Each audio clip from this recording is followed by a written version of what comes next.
Hello and welcome to episode 2 of Aviation Talk. Today I have my two colleagues with me. Dennis Above. Aaron Singh. And today we're going to be talking about the Boeing 737 MAX and the progress that's been made with it and the recent rumours about it maybe entering service very soon. So Dennis? So going on to what we discussed last week, some developments made recently regarding the Boeing 737 MAX aircraft. Well, first off, the congressional report has finally been published. It has talked about a large number of topics. It has talked about the culture within Boeing. It has talked about FAA certification process issues. So it has actually talked a fair bit. It is a very long report. We're not going to discuss most of the topics today, just because we have a different theme for today's topic, today's podcast. But if you would like us to talk about any of the issues identified in the congressional report, by all means, you can drop down a comment below or let us know via our social medias, and we'll do a podcast talk about it. Another thing that has popped up is estimates being thrown around in the industry about the certification of the B737 MAX. Even Ryanair has commented on it, and most believe by end of November the certification process will be complete, meaning that from December onwards you could expect to be flying on a 737 MAX series aircraft. Now, this doesn't mean that all airlines will do it straight away. It also doesn't mean that you'll be forced to fly on one. For Ryanair, for example, has commented that they won't force any passenger to fly on a 737 MAX aircraft if they don't feel it's safe to do so. At the end of the day, it is the consumer's choice. Another thing to talk about is EASA has abandoned their demands for a third angle of attack sensor being installed, and instead has compromised with FAA and Boeing for a synthetic air data system to be installed instead. However, they have stated that unlike the American counterparts, they will look at all systems, some of which they found inadequate, instead of simply certifying the MCAS system, which FAA seems to be doing at the moment. And lastly, just a little development. Now, this hasn't been confirmed, but it is to be rumoured. Ryanair is looking into doubling the Boeing 737 MAX order that they have at the moment. The reason for this is they're in a very strong financial position with a large cash in hand being available to them. And another reason for it would be that they are seeking to replicate the success they had in getting a very favourable deal back after 9/11, when they purchased a large number of Boeing 737 next generation aircraft for a very cheap price. Since, of course, after 9/11, the aviation industry sort of slowed down. But yeah, that's pretty much it from all the developments we found about the Boeing so far. And as I said, if you want us to explore any of these in more detail, let us know and we'll get on that. So today's podcast is basically going to be comparing and contrasting Airbus against the Boeing we discussed last week. Now, firstly, let's just see what kind of experiences we've had on Airbuses. So I've personally only flown on an A321 and an A320. Yes, to be honest, that's same. all the experience I have on an Airbus.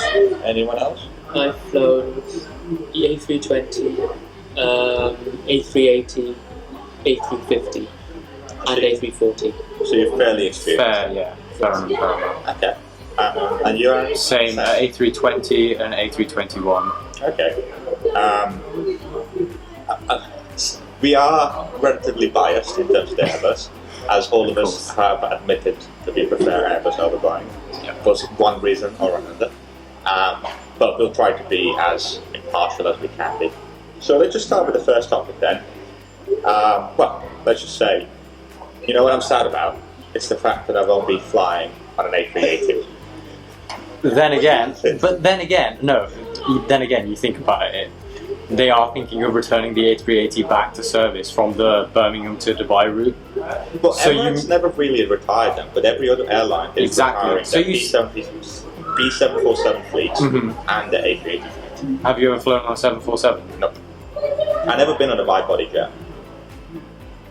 You still have the chance though to get on the A380 though. I'll never be able to fly on a 747. That's for sure. Yeah, you won't be able Every single airline who had them in the fleet has retired them. Yeah, and rightly so. It is a very old aircraft, to be fair. The A380 is an incredible aircraft to be a passenger on.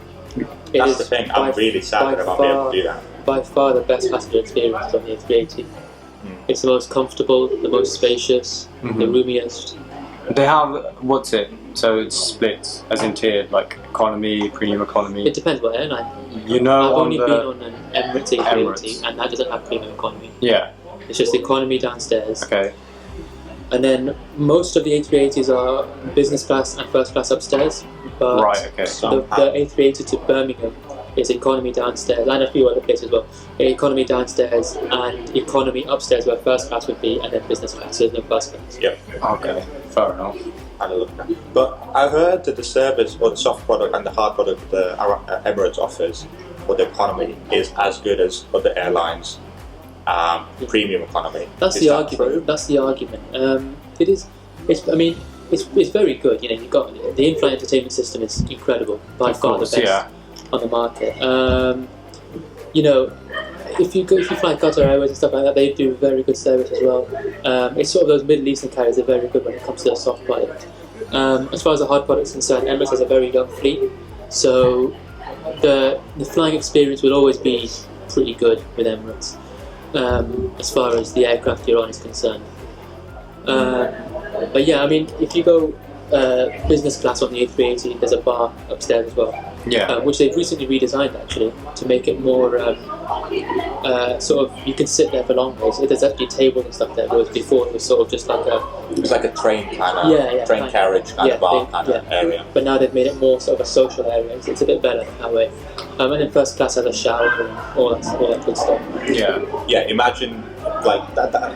I mean, obviously I wouldn't be able to afford it to do it now. Yeah. But imagine taking a shower, even if it's like in 30 minutes long, you could taking a shower at 35,000 feet in the air. Exactly. Do you want to know something interesting? How awesome is that? Emirates' flagship first class suite is on the 777, not on the A380. It's on the 777 that flies to Gatwick. But that's probably because they can actually put that on their 777 because there isn't as much demand on those kind of routes. But then again, I thought they put the A380 for the Birmingham route. The A380 is because there was so much demand on that route. And they had exactly. So you put the big plane. Yeah, so the first class on the Emirates 777, the new Emirates 777s, is of a higher standard. It's their flagship first class, whereas the first class on the A380 for Emirates is of a slightly lower standard. Which is, you know, I've heard that Emirates are trying to actually get the higher standard first class on the A380 as well. Maybe it's something they need to, you know, work on with Airbus. I think, but now with like COVID and everything, it's probably like now just they're probably not even going to bother with doing it. I highly doubt they're going to invest in that. I think the only reason why they would carry on using A380s going forward is if the demand is there to justify it. True. And if they carry on the flights to Birmingham with an A380, that means there must be some sort of demand. Well, right now they're on 777. So they have stopped the A380 flights. But I've heard rumours that it should be resuming shortly. Yeah, to Heathrow. Those are rumours. I cannot say. I think they fly A380 to 3 destinations at the moment. One of them to Heathrow. Right. Look, I mean, everything else is 777 for Emirates. So Emirates are flying to 94, 97 destinations at the moment. Yeah. So they've got quite a big route network. And you know, if there's one airline that's going to rebound from this, it's going to be Emirates. Well, you say that. I mean, I was going to talk about it a bit later on in the news segment, but Emirates has actually been bailed out by the UAE government. They received $2 billion US dollars worth of a bailout. So, I mean, yes, it's a Middle East airline, and the government always supports them, or reports say they always support them. But without this bailout, I don't think they would have survived. I'm not sure. I think they would have. Do you know why? There's 2 reasons. First of all, they wouldn't have had such aggressive growth back into the market again had they not had the government behind them. they would have been more considered, more careful. I reckon they're making a loss on a lot of these routes that they're flying at the moment. Definitely. They're just trying to get that demand back, that confidence back. And yeah, so if you know that you have a government who's going to back you, then you can afford to be more risky with what you're going to do. Emirates, I genuinely believe they make a profit year on year. Yeah. Etihad and Qatar Airways, they make a loss. They both make a loss. Etihad especially, it's a shambles. Yeah. But Emirates, yeah, genuinely, I believe it makes a profit. You think we'll make a profit this year? Not this year, not necessarily, no, but in general, they make a profit. And they're such a massive part of Dubai GDP. The government can't let it fail. True. The amount of tourism it brings into the country is just insane. Yeah, that's a fair point. Okay, well, speaking of the A380s, let's talk about one of the accidents that they had in the past and see how they reacted to it compared to the Boeing counterparts. So, I think both of you know that Qantas Flight 32 had an incident on board with one of the engines. I believe it was number 3 on the left-hand side. Or? Yes, it was the inner engine. Inner engine, yeah. Would be number 2, wouldn't it? Could be, yeah, number 2. I'm not sure. Yeah, I think it was the left side and the inner engine. So I think it's number 2, but I'm not sure. But anyways, yeah. So it was the Qantas Flight 32, where basically it was one of the engines had uncontained engine failure, and it had damaged quite a lot of electronics and hydraulic systems. Yeah. Now, of course, Airbus aircraft are fly-by-wire aircraft, and therefore a lot of electronics are being used to fly the aircraft. And after the engine obviously damaged these wires, a lot of errors started to happen. Now, luckily, at the time, the crew on board were being checked. And not only were the crew being checked, the check captain was being checked too. So there was... Oh yeah, there was like an inspection going on, wasn't there? There's inspection over inspection going on.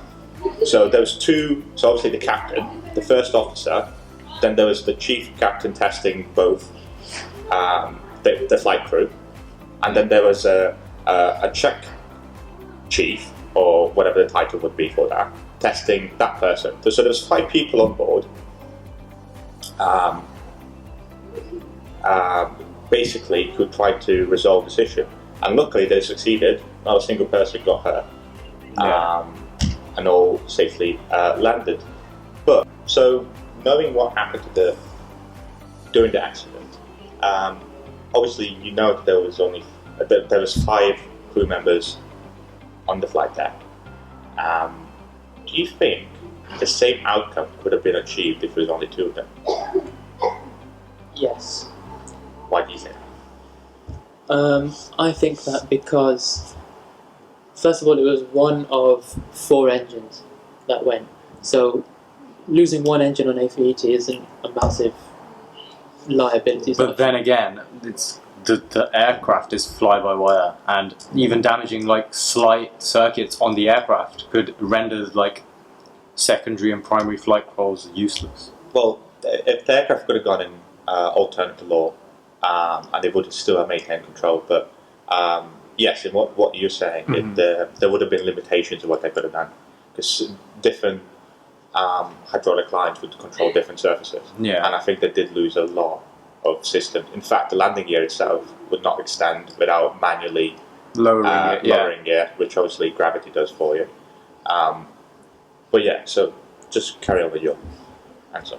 Yeah, okay, so it depends on would it have affected other flight controls. I don't know. I mean, I'm not an engineer. I'm not sure how it would have, but I would imagine they'd have fail-safe procedures in place that they can lose at least one engine. And I don't believe they're too far away. They've gone too far at that time, had they? When the engine failed. I think they returned back. They returned back to base. Yeah, I don't think they were very far away. So I do believe with 2, crew members, it would have been okay. Well, the issue was they were heavily overweight, and they had to dump a lot of fuel. Well, they couldn't dump the fuel, but they had to, but they couldn't because the controls for it were damaged. Right. So they couldn't safely dump the fuel. One of the engine shafts hit the wing at such an angle that there was already like fuel leaking. No, that was. Oh, it wasn't. Okay. There was hydraulic fluid leaking. Hydraulic not fluid. fuel. That's it. Yeah. So they couldn't dump the fuel, so they were heavily overweight. So basically, what the 5 members of crew did, obviously, captain was controlling the aircraft, flying it at all times because autopilot would not kick in. The first officer and the replacement captain for that flight worked on following ECAM memos and going through the checklists to ensure that all actions that the aircraft is telling to be were completed. And then the 2 check pilots, not test pilots, who were on board, obviously checking the crew, and then the other pilot who was checking the check captain. They were actually searching up for runways and trying with all different configurations to see if the airplane could land safely. And it literally took them a very long time to find one. Yeah. And in the end, they did find one correct configuration where they would have had 100 meters or less available runway left. And that's purely because it was so heavy. Just because it was heavily overweight. Because when you take off weight, it's a lot higher than a landing weight. Landing weight, yeah. In most cases, it's not an issue because you can just dump the fuel. It's fine. But in this case, because there was so much damage to the aircraft done, they couldn't do that.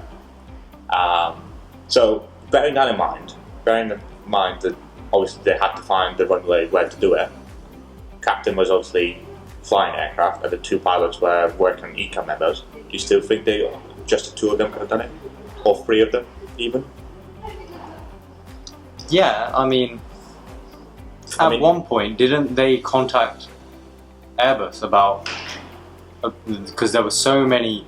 They were getting bombarded with flight errors. So they were working. Yeah, so the first officer and the replacement captain on the long haul flight did contact Airbus manufacturing or the engineer on the ground to try to work through all the issues as well.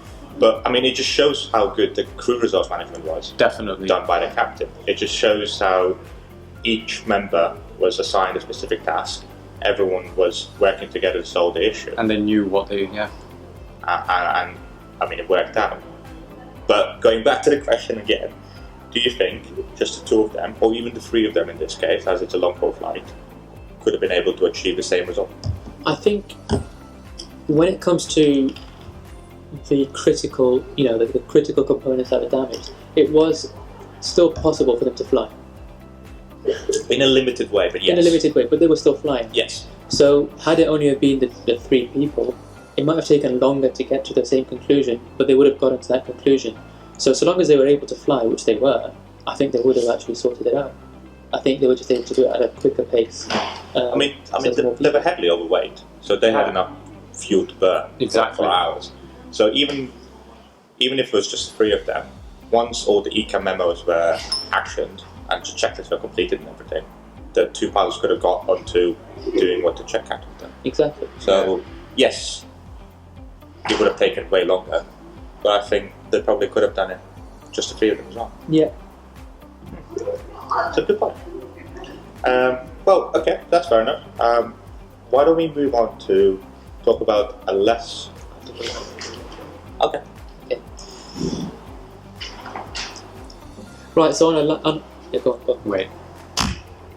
Alright, so on a less sort of unfortunate incident, why don't we talk about the Air France flight 447 and discuss what they did well, or should we say less well, and discuss the comparison between the 2 accidents. Okay. Dennis? Okay. Well, firstly, do you want to talk about what happened? So, so it was A330, I believe, was it A3? Yeah, it was the A330 on the way from Rio de Janeiro to Paris Charles de Gaulle, and it was an overnight flight, so it was dark outside. so they were relying on mainly instrument flight controls to guide them through the way. I think it was like halfway across the Atlantic Ocean where they stumbled upon a frozen photo tube which measures the airspeed, and both of them were giving inaccurate results to the captain and the first officer, which caused on one side to say overspeed. So they just deployed secondary flight controls such as the spoilers to reduce it, whereas the airspeed was completely fine and there was nothing wrong, but they ended up reducing the airspeed so much that the plane started to stall. And even though I think the captain figured it out way before the first officer did, even though the first officer was pulling back the flight control, it had somewhat of a priority over...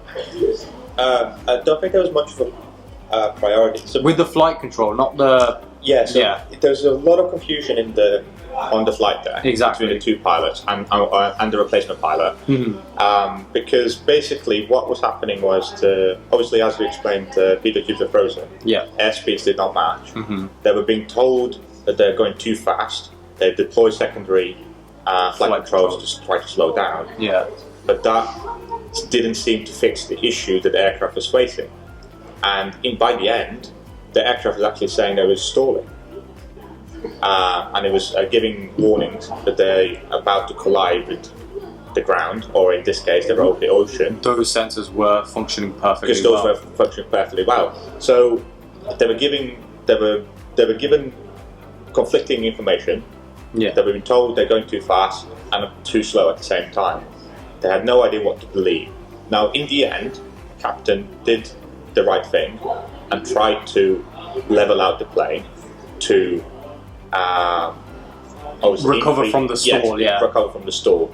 While, on the other hand, the first officer did not. He actually pulled back on the control stair and caused the aircraft to pitch up even more, resulting in an even worse greater stall. So and the reason why that was the case was because at the time, Airbus didn't really think this would happen. Because in a normal Airbus flight deck, you would have pilot flying and pilot monitoring. At any time, if you're going to take over control, you would announce it. You have control. Exactly. I have control. The receiving person would acknowledge it. And that way, you would have one person in charge and the other one obviously not touching the controls unless needed to. So there was no safety system installed per se. There was a warning light that said dual inputs being made, but there's no warning system in place. So even though the captain was pushing down on the nose, the first officer was pulling back on the nose, and at the time, Airbus computers would take both systems or both sides into the calculation, and obviously that would equal out to each other. So there was no effect being made on the controls, and subsequently the aircraft crashed. Now, what was the question again? The question was discuss what they did differently, basically. How they performed from crew loss management point of view compared to the Qantas flight. Well, the communication between both of them was virtually non-existent. And then even when the fresh set of eyes came in, because there was a replacement pilot, even he could not figure it out. What I find interesting is today in our lecture, Ivan was actually telling us about Air France's crash record and how there were actually question marks about I'm not sure if it's the case anymore, but there were question marks about the cockpit culture at Air France, and because they found that a lot of Air France's crashes are actually down to human error, as opposed to in fact, this crash in particular was down to human definitely human error. I mean, I'm surprised that when you have a captain and a first officer, it doesn't take the captain's input as gospel. But why would it? Because the captain is the captain. He sort of has the final say. So I would have thought the system would have... No, but the captain doesn't always fly. No, but if it's a dual input, in this scenario, it's a dual input, right? The first officer's doing something, captain's doing something else, and it's gone through the middle. Right, but what if the captain is doing something wrong? Exactly. It might be. what was it? Crash of the century with KLM and Pan Am. The captain might be doing something wrong, but if it sort of makes the role of the captain redundant then, because then they're just equal. No, but he is ultimately still in control. He makes the decision of, I'm going to fly, you're going to fly, or whatever the case might be.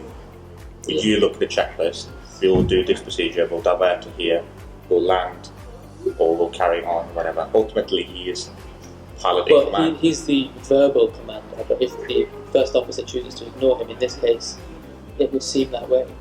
Then he didn't have control. Okay, but now there is actually a system installed where the pilot can select a button, and that would give them priority access now.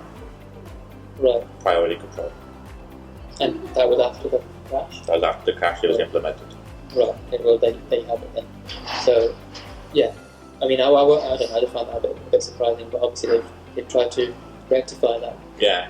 I mean, until then, there was no reason for them to suspect that would ever happen. Yeah, I mean, it's kind of going off a bit off topic a bit, but the whole pilot culture I have found a little bit sort of archaic in terms of how captains are so sort of senior, sort of the be all and end all, and whilst they are senior for a reason, they can still make mistakes. Exactly. And I think it's also a cultural thing. It's not just a culture definitely plays a big part into it, but it's not just the culture. It's also it depends on the crew on board at that particular flight.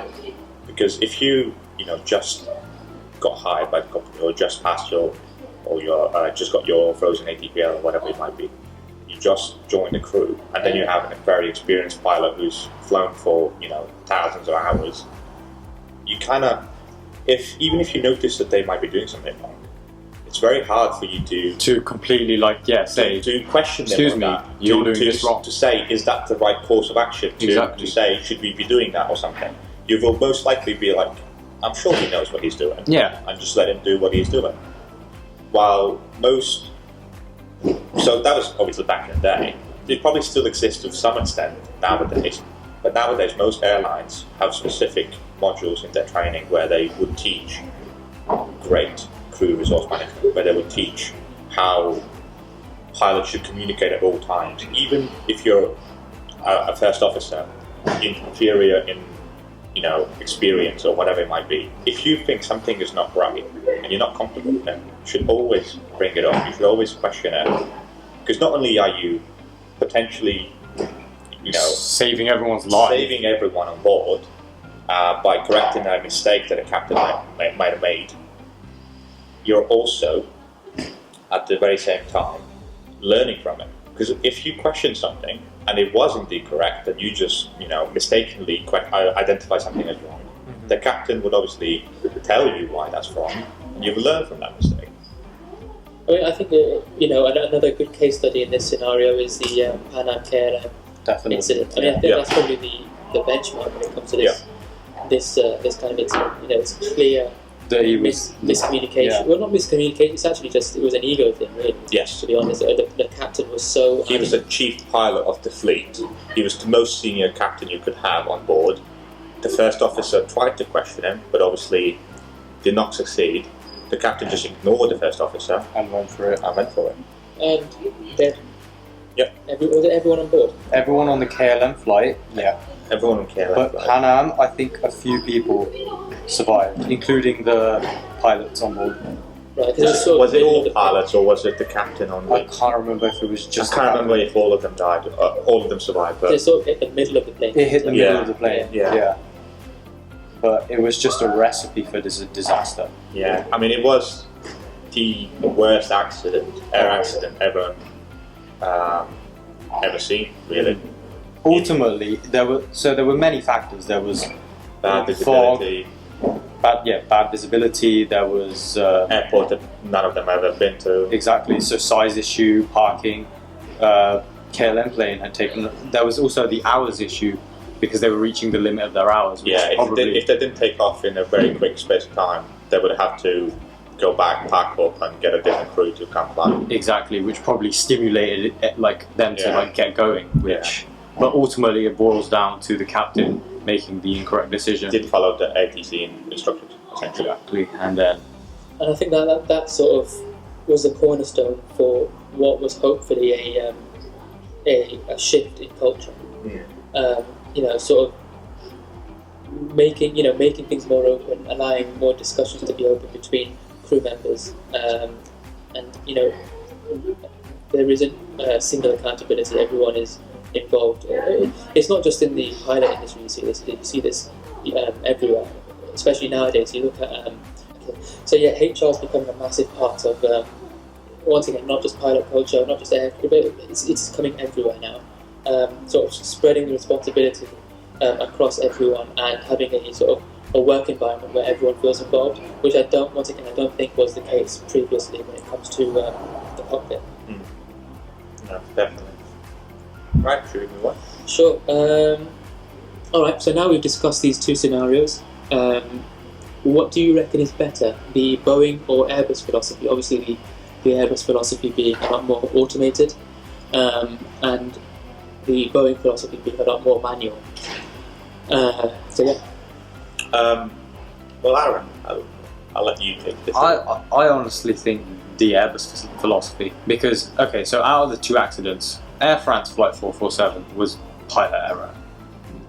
So that it's not a fault with Airbus. Even if there's slightly a fault with the FIO tubes freezing, they at least learned from their mistakes and moved on better. And they also obviously fixed the fact that both inputs were Exactly. each other. Yeah. They gave the option to choose priority now. Yeah, and with the Qantas Flight 32 accident, they managed to. It was a good use of crew resource management that enabled the flight crew to operate that flight safely back onto the ground. Compared with the Boeing situation with the 737 MAX, we're talking about deliberate, problems with the MCAS system, which caused. But could you not argue that the MCAS system is sort of Boeing going towards the Airbus way? Yes.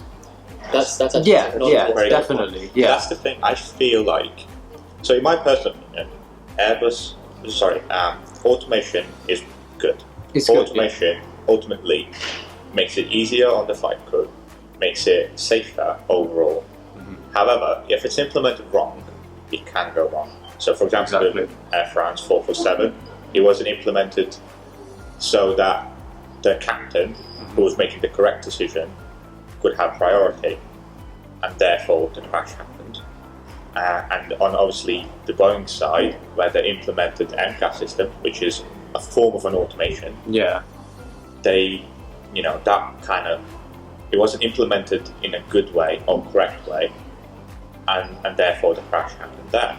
So there is, even though aviation ultimately makes it easier and safer, because for example with the with Airbus's philosophy, you have limitations on what the flight crew can do. You can't roll above a certain degrees, you can't pitch up above certain degrees, you can't pitch down, and so on and so on. So there's limitations what they can do. Of course, these automations can be turned off. You can go in alternate law, you can go in different flight mode setting. However, in normal flight, there's limitation what the crew can do. So it's very limited what the air crew are very limited in human errors they can make, essentially. Whereas on the Boeing side, it's a bit more open.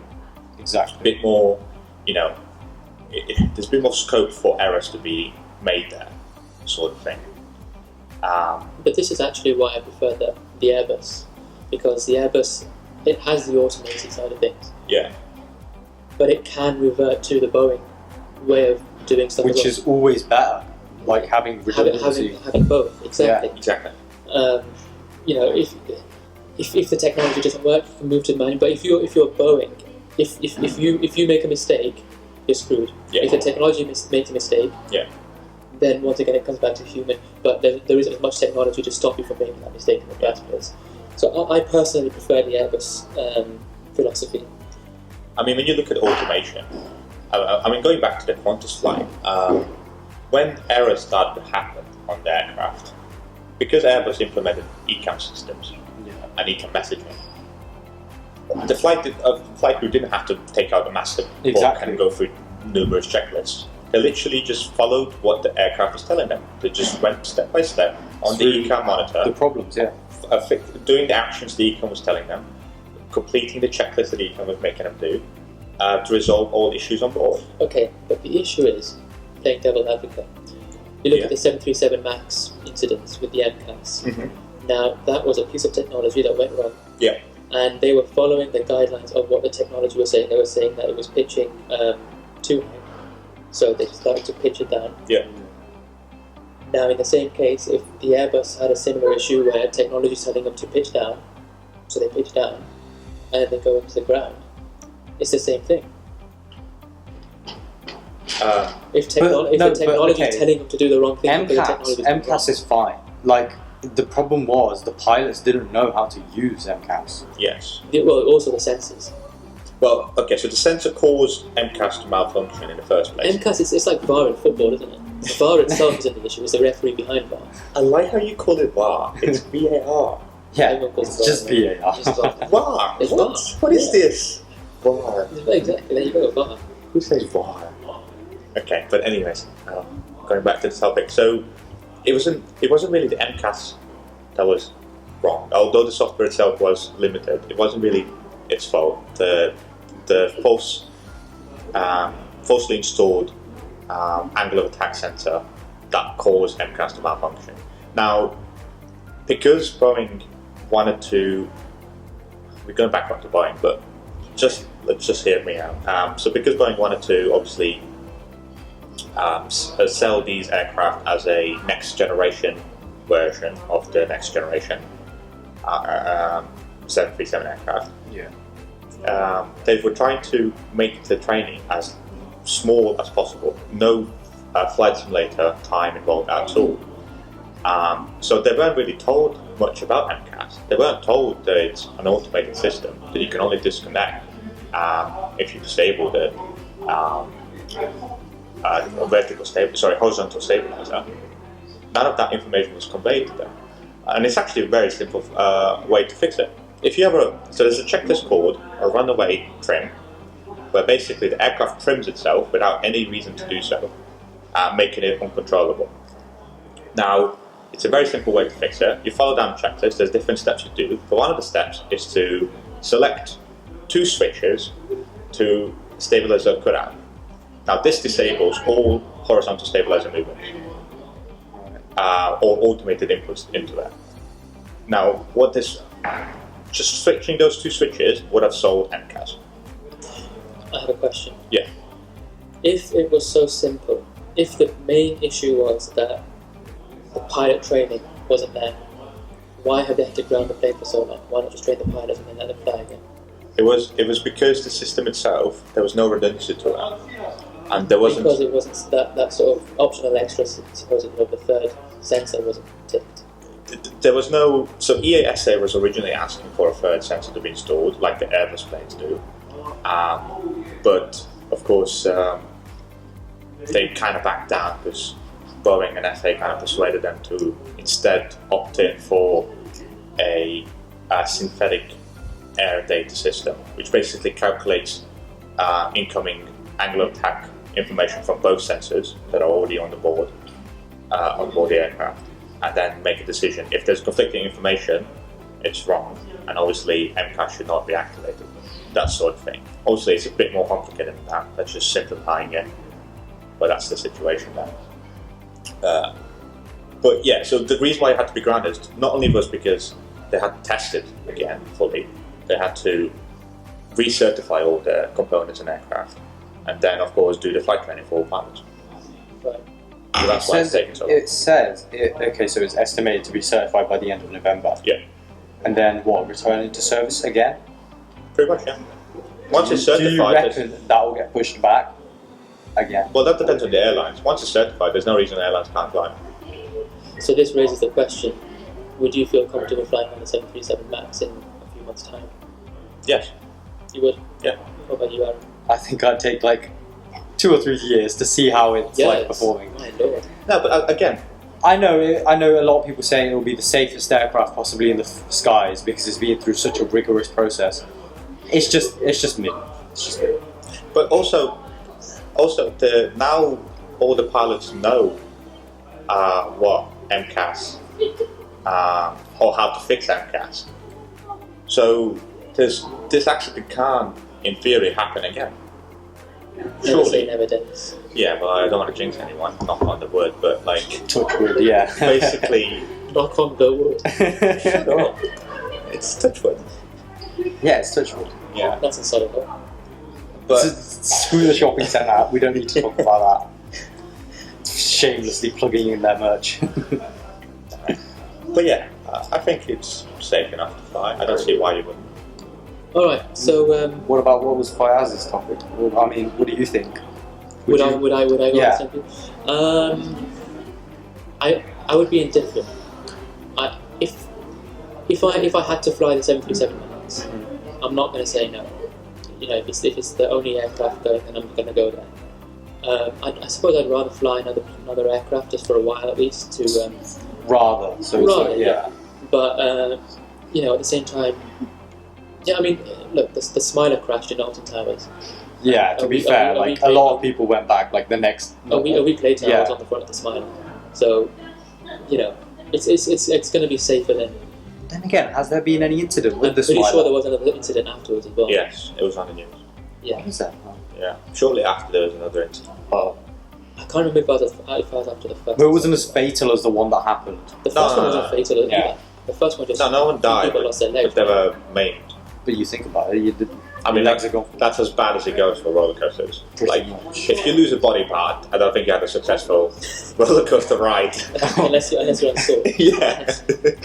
So, yeah, that's pretty much as bad as it goes for roller coasters. Alright. Well then. Right, that was a bit of a tangent. Right, okay. So last couple of points, questions. Actually, it's only the last question actually. So Airbus recently announced on the 21st of September the future concept. Basically, a range of aircraft that are going to be zero emission, I believe. Yeah, it's called ZEROE Emissions. Yeah, by 2035, if I'm not mistaken. What are you guys' thoughts on that? Well, I watched their conference, and I really like what Airbus is doing right now. So obviously they're currently in a very strong market position. Yeah, definitely. Very fuel efficient planes being produced right now, already helping reducing the emissions. But going forwards, if they plan to transition to hydrogen, talking about the zero emissions, where they're basically switching fully to hydrogen fuel. Now, of course, these aircraft are only concept aircraft, and it's not said that they will produce them, but they're exploring the idea of using hydrogen. As long as they can do it like really safely, that's fine. But it's obvious. Like hydrogen is a really flammable gas. It's dangerous. It needs to be controlled in the so it will have to go through a lot of certification. The other thing with hydrogen is the infrastructure to transport hydrogen isn't there at the moment. Yeah. I mean, if you look at, have I ever said that I've done a TED talk on this before? Because I have, shameless plug. We'll link it down below. Toyota also are going down the hydrogen route. They're not as focused on the electric side of things, they're more hydrogen. But yeah, some of the drawbacks, the main drawback really is the infrastructure to get hydrogen from A to B is just not there. Yeah. Electricity, it's a similar sort of scenario, but electricity is easier to transport. You don't transport electricity, but getting electricity from A to B is just easier. Yes. I mean, that's what Airbus was talking about during their conference, where it was, it's not, if they want to produce these hydrogen-fueled aircraft, it cannot be just them doing it. It has to be government support. It has to be industry-wide support where airports adapt installing, hydrogen fuel centers, hydrogen fuel lines being delivered to airports. Because hydrogen is being mass-produced already right now. It's being used in multiple industries. It's just not being used for aviation just yet. So the transition will be costly, will take years. Because and will require it's a volatile industry, yeah. It will require a lot of collaboration between different governments, different companies.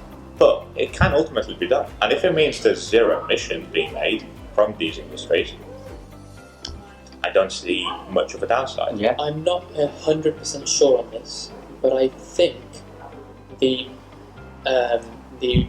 process to get the hydrogen is it produces greenhouse gases. So not entirely the process, it's what you use it. So to produce hydrogen, you require electricity, and then of course electricity comes from mostly fossil fuels. Yeah. So firstly, not only do you have to invest into hydrogen infrastructure, you also need to make sure that the electricity used to produce hydrogen is coming from green resources, green sources. So ultimately, it all comes back to getting the electricity from a good source. Yeah. And that's the case whether you go down the electric route, the hydrogen route. It will all depend on it. Most governments are working towards it. UK is opening a new nuclear plant, obviously sponsored by China, but let's not talk about that. So UK is trying to go more green. They're trying to close down most of the coal and gas-powered electricity production plants. So a lot of the electricity is becoming greener and greener. It's just really become green enough for the hydrogen to... Well, 2035 is an ambitious target. It is. I don't see it being done by then, personally. Really? No. I'm wondering... Well, yeah. They say the aviation industry is going to recover 2024, 2026. And then if we're talking about this in, 2033? Maybe they'll make an aircraft, a concept. Yeah, definitely. But it wouldn't be a mass production kind of thing. No.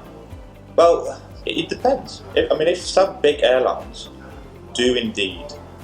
big airports do indeed invest into this. Yeah. They have 15 years to do it. 15 years is a long time. In 15 years, if big airports do invest... Well, it's up to Airbus, though, to produce something that convinces airlines and airports that it is the future. But that's the thing. So but it doesn't really matter what airports want to do, as long as airlines are, want to use these aircraft, and they make purchases from Airbus. Wherever they want to fly these aircraft, airports will have to make provisions to allow these aircraft to fly there. True.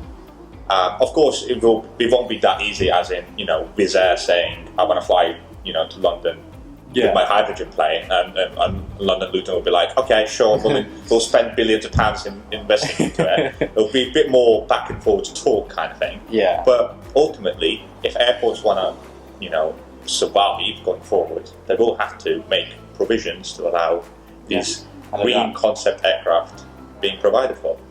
Alright, so let's move on to a cheeky quickfire round where we'll quickly go over some of the industry news.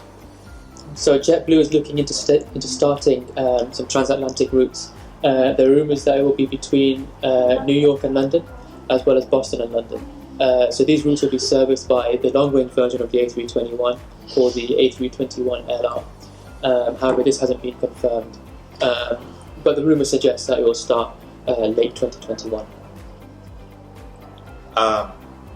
Another point. Yet another airline who is going through a major restructure to help ensure survival during these times is KLM. They have submitted a financial plan to the government in hopes to receive a financial package to ensure their survival. They further plan to retire less fuel-efficient aircraft and reduce their staff number by as many as 4,500 jobs. Boeing have released a market evaluation of the aircraft manufacturing demand over the next decade or so.